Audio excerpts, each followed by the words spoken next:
The Supreme Court may be about to erase the last real protection for Black voters in America.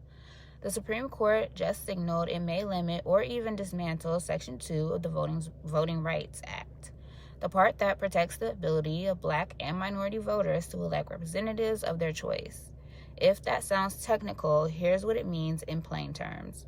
For nearly 60 years, Section 2 has ensured that Black voters aren't packed, cracked, or diluted out of political power.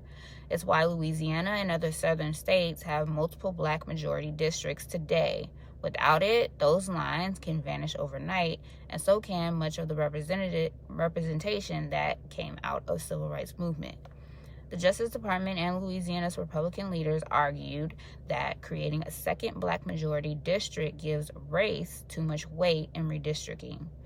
Chief Justice Roberts and Justice Kavanaugh seemed open to that idea. If they rule to cap how much race can factor into map making, it effectively dismantles what's left of the Voting Rights Act.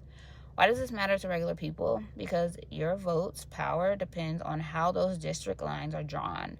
The map decides whose voice counts and whose is quietly erased. It's how political control shifts without ever changing a law.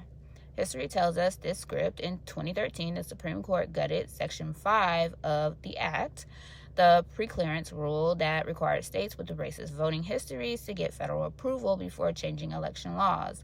Within months, voter ID laws spread across the South, polling places closed, and mail-in voting got restricted.